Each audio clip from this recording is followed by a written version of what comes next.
Maligayang pagbabalik sa gabay at kapalaran horoscope para sa iyong pang-araw-araw na horoscope ngayong ika-2 ng Hulyo, 2024. Ngayon, lalakbay tayo sa isang araw na puno ng matapang na komunikasyon at posibilidad ng mga hindi pagkakaunawaan. Ang araw na nasa sektor ng Cancer ay nagdadala ng enerhiya na mapagkalinga at nakatuon sa bahay, habang ang buwan na nasa sektor ng Taurus ay nagbibigay diin sa katatagan.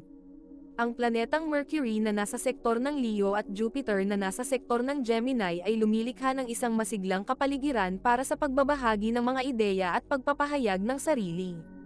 Ang inyong komunikasyon ay magiging matapang at confident, na ginagawang isang mahusay na araw para sa mga presentasyon at pakikisalamuha. Gayunpaman, ang retrograde o sa pag-urong ng planetang Neptune sa sektor ng Pisces, maaaring magdulot ito ng ilang pagkalito, kaya mahalagang maging malinaw at tiyak upang maiwasan ang anumang kalituhan. Tingnan natin ang horoscope para sa bawat zodiac sign at alamin kung ano ang inihanda ng mga bituin para sa iyo. Aries, ngayong araw, maaari mong maramdaman ang pagnanais na ipahayag ang iyong mga ideya ng may tapang. Dahil sa planetang Mercury na nasa sektor ng Leo, ang iyong komunikasyon ay puno ng kumpiyansa at pagkamalikhain. Gayunpaman, ang pag-urong ng planetang Neptune sa sektor ng Pisces ay maaaring magdulot ng ilang hindi pagkakaunawaan, kaya mahalagang maging malinaw at tiyak sa iyong mga pakikipag-usap. Maaaring magkaroon ka ng sitwasyon sa trabaho kung saan kailangan mong magpahayag ng bagong ideya o proyekto. Ang iyong tapang ay magpahanga sa iyong mga kasamahan, ngunit tiyakin na malinaw ang iyong mensahe upang maiwasan ang anumang kalituhan. Sa iyong career, ito ay isang mahusay na araw para sa pakikipag-network at paggawa ng mga bagong koneksyon. Ang iyong kumpiyansa ay makakatulong sa iyo na mapansin, ngunit mag-ingat na huwag magmukhang masyadong agresibo. Para sa mga nasa relasyon, mag-focus sa bukas at tapat na komunikasyon sa iyong kapareha. Maaaring magkaroon ng hindi pagkakaunawaan, kaya't mahalaga na makinig. Para sa mga single, ang iyong tapang ay maaaring mag-akit ng bagong tao, ngunit siguraduhing malinaw ang iyong mga layunin. Ang sitwasyon ng pamilya ay maaaring medyo magulo ngayong araw. Maaaring maramdaman mo ang pangangailangang ipahayag ang iyong mga opinyon, ngunit subukang gawin ito ng may empatiya at pag-unawa. Sa pananalapi, iwasan ang paggawa ng mga hindi pinag-iisip ang mga desisyon. Sundin ang iyong budget at iwasan ang hindi kinakailangang paggastos. Ang iyong maswerteng kulay ngayong araw ay pula, na sumasagisag sa enerhiya at pagnanasa. Pigilan ang mga potensyal na alitan sa pamamagitan ng pagiging malinaw at tiyak sa iyong komunikasyon. Taurus, dahil sa buwan na nasa iyong sign sector, mararamdaman mo ang malakas na pagnanais para sa katatagan ngayong araw. Gayunpaman, hinihikayat ka ng planetang Mercury sa sektor ng Leo na magsalita ng may tapang, na maaaring magdulot ng ilang pagkakabanggaan kung hindi mo ito hahawakan ng maayos. Maaaring magkaroon ka ng sitwasyon kung saan kailangan mong ipahayag ang iyong mga opinyon sa bahay o trabaho. Maging kumpiyansa ngunit buksan din ang iyong isipan sa pananaw ng iba upang maiwasan ang hindi pagkakaunawaan. Sa iyong career, ito ay isang mahusay na araw upang ipakita ang iyong mga kakayahan at ideya. Ang iyong praktikal na kalikasan na sinamahan ng matapang na komunikasyon ay maaaring magdulot ng malaking tagumpay.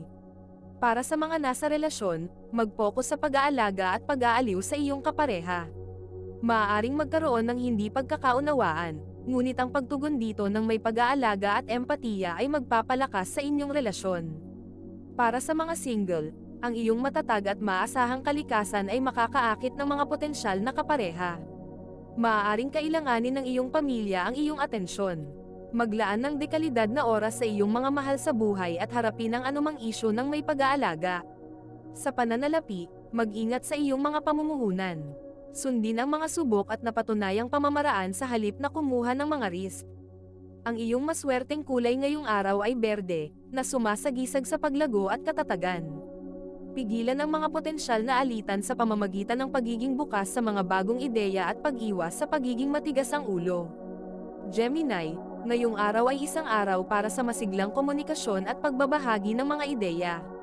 Ang planetang Mercury na nasa sektor ng Leo ay nagpapalakas ng iyong kumpiyansa, na ginagawang isang mahusay na oras para sa mga presentasyon at pakikisalamuha. Gayunpaman, ang pag-urong ng planetang Neptune sa sektor ng Pisces ay maaaring magdulot ng ilang hindi pagkakaunawaan, kaya tiyaking malinaw at tiyak ang iyong komunikasyon. Maaaring magkaroon ka ng sitwasyon kung saan kailangan mong maging tagapamagitan sa isang pag-uusap o lutasin ang isang alitan. Ang iyong kakayahang makita ang magkabilang panig ay magiging mahalaga. Sa iyong career, ang iyong pagkamausisa at pagnanais na matuto ay magiging iyong mga lakas ngayong araw. Samantalahin ang mga bagong pagkakataon para sa paglago at pakikipag-network. Para sa mga nasa relasyon, mag-focus sa malinaw at tapat na komunikasyon sa iyong kapareha. Maaaring magkaroon ng hindi pagkakaunawaan, ngunit ang pagtugon dito agad-agad ay makakapigil sa mga pangmatagalang problema. Para sa mga single, ang iyong tapang ay makakaakit ng mga potensyal na kapareha, ngunit maging malinaw tungkol sa iyong mga layunin. Ang mga interaksyon sa pamilya ay maaaring maging masigla at lubos ng pag-uusap. Maglaan ng oras upang makipag-usap sa mga miyembro ng pamilya at pakinggan ang kanilang mga opinyon. Sa pananalapi, mag-ingat sa mga transaksyon at tiyaking malinaw ang lahat ng detalye bago magdesisyon. Ang iyong maswerteng kulay ngayong araw ay dilaw, na sumasagisag sa kaligayahan at kaliwanagan. Pigilan ang mga potensyal na alitan sa pamamagitan ng pagiging mas maingat sa iyong mga salita at iwasan ang pagiging pabigla-bigla. Cancer, ngayong araw ay nararamdaman mong mas sensitibo at emosyonal dahil sa araw at planetang Venus na nasa iyong sign sector. Ang iyong damdamin ay magiging mas malalim, at maaari kang makaramdam ng mas malaking pangangailangan na protektahan ang iyong sarili at ang iyong mga mahal sa buhay. Maaaring magkaroon ka ng sitwasyon kung saan kailangan mong magpahayag ng iyong damdamin sa isang mahal sa buhay. Gamitin ang iyong emosyonal na intelihensya upang matiyak na malinaw at maunawaan ang iyong mensahe. Sa iyong career, ang iyong pagiging maalalahanin at pag-aalaga ay magiging mahalaga. Maglaan ng oras upang pakinggan ang iyong mga kasamahan at magbigay ng suporta. Para sa mga nasa relasyon, mag-focus sa pagpapakita ng iyong pagmamahal at pag-aalaga sa iyong kapareha. Para sa mga single, ang iyong mainit at mapagmahal na kalikasan ay makakaakit ng mga bagong tao. Ang sitwasyon ng pamilya ay maaaring maging mas emosyonal ngayong araw. Maglaan ng oras upang makipag-bonding sa iyong mga mahal sa buhay at ipakita ang iyong pagmamahal. Sa pananalapi, iwasan ang paggawa ng mga hindi pinag-iisip ang mga desisyon. Sundin ang iyong mga plano at iwasan ang hindi kinakailangang paggastos. Ang iyong maswerteng kulay ngayong araw ay puti, na sumasagisag sa kalinisan at kapayapaan. Pigilan ang mga potensyal na alitan sa pamamagitan ng pagiging mas maunawain at pag-iwas sa sobrang emosyonal na reaksyon. Leo, ngayong araw ay magugustuhan mo ang pagiging sentro ng atensyon dahil sa planetang Mercury na nasa iyong sign sector. Ang iyong komunikasyon ay magiging matapang at lubos ng kumpiyansa, na ginagawang isang mahusay na oras para sa mga presentasyon at pakikisalamuha. Gayunpaman, mag-ingat sa posibilidad ng mga hindi pagkakaunawaan dahil sa pag-urong ng planetang Neptune sa sektor ng Pisces. Maaaring magkaroon ka ng sitwasyon kung saan kailangan mong magbigay ng presentasyon o manguna sa isang proyekto. Gamitin ang iyong charm upang magpahanga ngunit tiyakin na malinaw ang iyong mensahe. Sa iyong career, ang iyong liderato at kumpiyansa ay magiging mahalaga. Samantalahin ang mga pagkakataon para ipakita ang iyong kakayahan at magbigay ng inspirasyon sa iba. Para sa mga nasa relasyon, mag-focus sa malinaw at tapat na komunikasyon sa iyong kapareha. Para sa mga single, ang iyong tapang ay makakaakit ng mga potensyal na kapareha.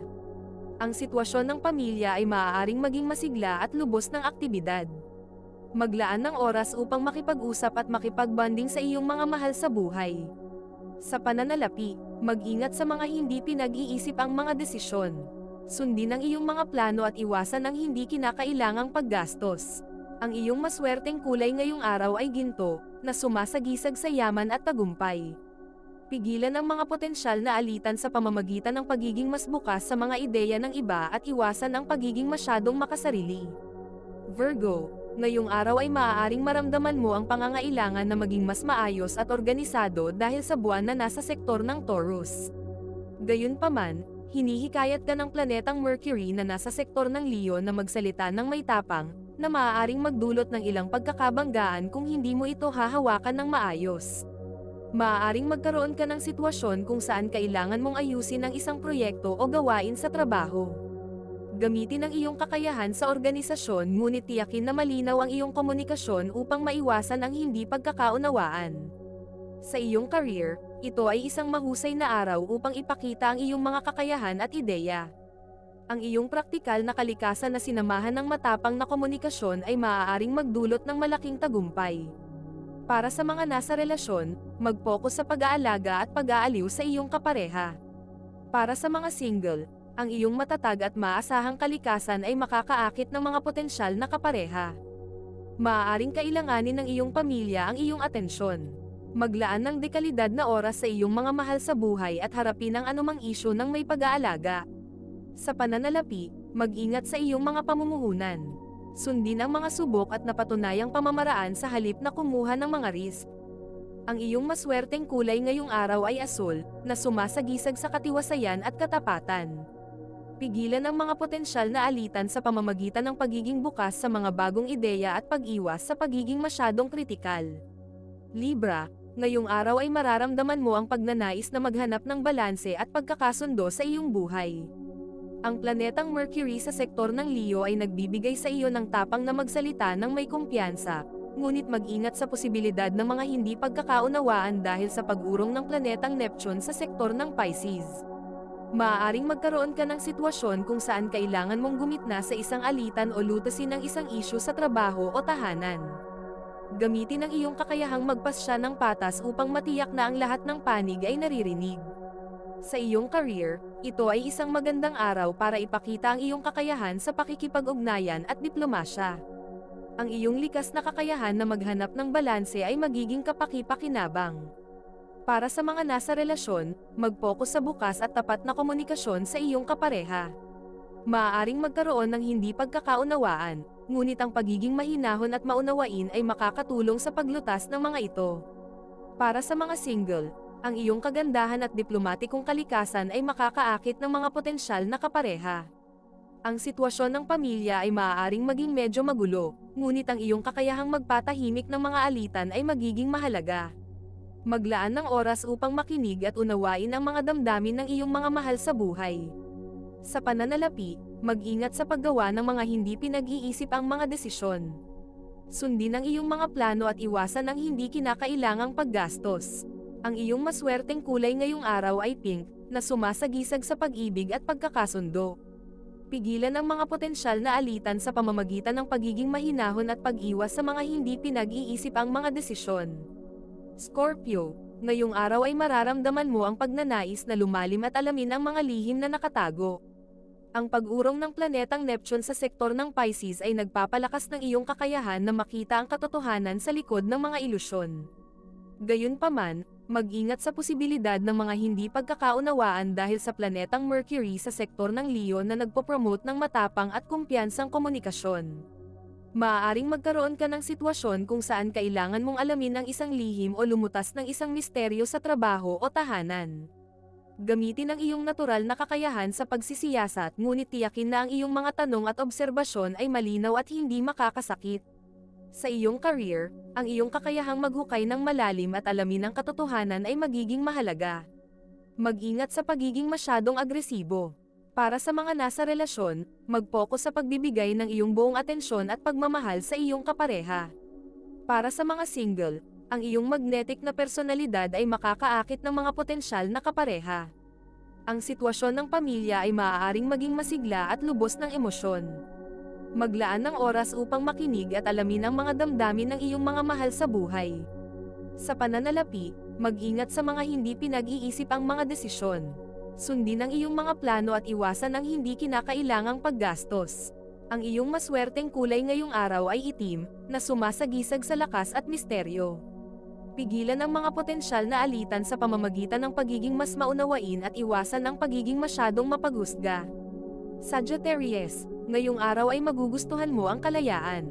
Ang planetang Jupiter na nasa sektor ng Gemini ay nagpapalakas ng iyong pagnanais na matuto at magbahagi ng mga ideya, habang ang planetang Mercury na nasa sektor ng Leo ay nagpopromote ng matapang na komunikasyon. Gayunpaman, mag-ingat sa posibilidad ng mga hindi pagkakaunawaan dahil sa pag-urong ng planetang Neptune sa sektor ng Pisces. Maaaring magkaroon ka ng sitwasyon kung saan kailangan mong magbahagi ng isang bagong ideya o proyekto. Gamitin ang iyong optimism at pananaw ngunit tiyakin na malinaw at maayos ang iyong mga pahayag. Sa iyong career, ang iyong pagnanais na matuto at magbahagi ng kaalaman ay magiging mahalaga. Maglaan ng oras upang makinig sa iba at magbigay ng inspirasyon.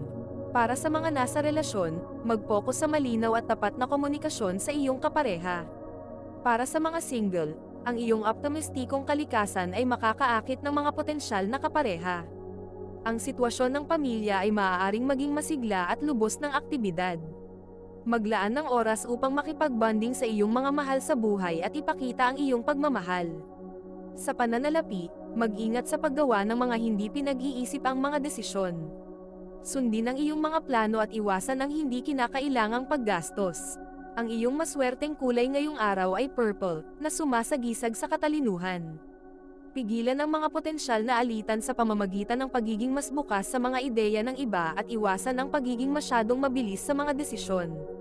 Capricorn, ngayong araw ay mararamdaman mo ang pangangailangan na magtrabaho ng husto at mag-focus sa iyong mga layunin. Ang planetang Mercury na nasa sektor ng Leo ay nagbibigay sa iyo ng tapang na magsalita ng may kumpiyansa, ngunit mag-ingat sa posibilidad ng mga hindi pagkakaunawaan dahil sa pag-urong ng planetang Neptune sa sektor ng Pisces. Maaaring magkaroon ka ng sitwasyon kung saan kailangan mong ipakita ang iyong mga plano o ideya sa trabaho. Gamitin ang iyong determinasyon at sipag ngunit tiyakin na malinaw ang iyong komunikasyon upang maiwasan ang hindi pagkakaunawaan. Sa iyong career, ito ay isang mahusay na araw upang ipakita ang iyong kakayahan at dedikasyon. Maglaan ng oras upang makinig sa iba at magbigay ng inspirasyon. Para sa mga nasa relasyon, mag-focus sa malinaw at tapat na komunikasyon sa iyong kapareha. Para sa mga single, ang iyong determinasyon at ambisyon ay makakaakit ng mga potensyal na kapareha. Ang sitwasyon ng pamilya ay maaaring maging medyo magulo, ngunit ang iyong kakayahang magpatahimik ng mga alitan ay magiging mahalaga. Maglaan ng oras upang makinig at unawain ang mga damdamin ng iyong mga mahal sa buhay. Sa pananalapi, mag-ingat sa iyong mga pamumuhunan. Sundin ang mga subok at napatunayang pamamaraan sa halip na kumuha ng mga risk. Ang iyong maswerteng kulay ngayong araw ay brown, na sumasagisag sa kalikasan. Pigilan ang mga potensyal na alitan sa pamamagitan ng pagiging mas bukas sa mga bagong ideya at pag-iwas sa pagiging masyadong kritikal. Aquarius, ngayong araw ay mararamdaman mo ang pangangailangan na mag-eksperimento at mag-isip ng bago. Ang planetang Jupiter na nasa sektor ng Gemini ay nagpapalakas ng iyong pagnanais na matuto at magbahagi ng mga ideya. Habang ang planetang Mercury na nasa sektor ng Leo ay nagpo-promote ng matapang na komunikasyon. Gayunpaman, mag-ingat sa posibilidad ng mga hindi pagkakaunawaan dahil sa pag-urong ng planetang Neptune sa sektor ng Pisces. Maaaring magkaroon ka ng sitwasyon kung saan kailangan mong magbahagi ng isang bagong ideya o proyekto. Gamitin ang iyong pagkamalikhain at inobasyon ngunit tiyakin na malinaw at maayos ang iyong mga pahayag. Sa iyong career, ang iyong pagnanais na mag-eksperimento at mag-isip ng bago ay magiging mahalaga. Maglaan ng oras upang makinig sa iba at magbigay ng inspirasyon. Para sa mga nasa relasyon, mag-focus sa malinaw at tapat na komunikasyon sa iyong kapareha. Maaaring magkaroon ng hindi pagkakaunawaan, ngunit ang pagiging bukas at matapat ay makakatulong sa paglutas ng mga ito. Para sa mga single, ang iyong kakaibang kalikasan ay makakaakit ng mga potensyal na kapareha. Ang sitwasyon sa pamilya ay maaaring maging masigla at lubos ng aktibidad. Maglaan ng oras upang makipag-bonding sa iyong mga mahal sa buhay at ipakita ang iyong pagmamahal. Sa pananalapi, mag-ingat sa paggawa ng mga hindi pinag-iisip ang mga desisyon. Sundin ang iyong mga plano at iwasan ang hindi kinakailangang paggastos. Ang iyong maswerteng kulay ngayong araw ay turquoise, na sumasagisag sa pagkamalikhain. Pigilan ang mga potensyal na alitan sa pamamagitan ng pagiging mas bukas sa mga ideya ng iba at iwasan ang pagiging masyadong mabilis sa mga desisyon. Pisces, ngayong araw ay mararamdaman mo ang pangangailangan na maglaan ng oras para sa pagmumuni-muni at pagtuklas ng sarili dahil sa pag-urong ng planetang Neptune sa iyong sign sector. Maaaring magkaroon ka ng sitwasyon kung saan kailangan mong harapin ang isang matagal ng issue o lihim. Sa iyong career, ito ay isang mahusay na araw upang maglaan ng oras para sa introspeksyon at pagmuni-muni. Maglaan ng oras upang makinig sa iyong damdamin at intuwisyon. Para sa mga nasa relasyon, mag-focus sa malinaw at tapat na komunikasyon sa iyong kapareha. Para sa mga single, ang iyong espiritual na kalikasan ay makakaakit ng mga potensyal na kapareha. Ang sitwasyon ng pamilya ay maaaring maging emosyonal at puno ng pagmamahal. Maglaan ng oras upang makipag-bonding sa iyong mga mahal sa buhay at ipakita ang iyong pagmamahal. Sa pananalapi, mag-ingat sa paggawa ng mga desisyon batay sa damdamin. Sundin ang iyong mga plano at iwasan ang hindi kinakailangang paggastos. Ang iyong maswerteng kulay ngayong araw ay silver, na sumasagisag sa intuisyon. Pigilan ang mga potensyal na alitan sa pamamagitan ng pagiging mas bukas sa mga bagong ideya at pag-iwas sa pagiging masyadong mapanlait. Ito ay isang gabay lamang at nasa inyo kung paano ninyo tatanggapin ang horoscope para sa araw na ito. Kung nagustuhan ninyo ang iyong horoscope, paki-thumbs up at mag-subscribe sa aming channel at pindutin ang notification bell para maging updated sa aming mga pang-araw-araw na horoscope. Salamat sa panonood at hanggang sa susunod, naway palagi kayong gabayan ng mga bituin at naway mapuno ang inyong mga puso ng hiwaga.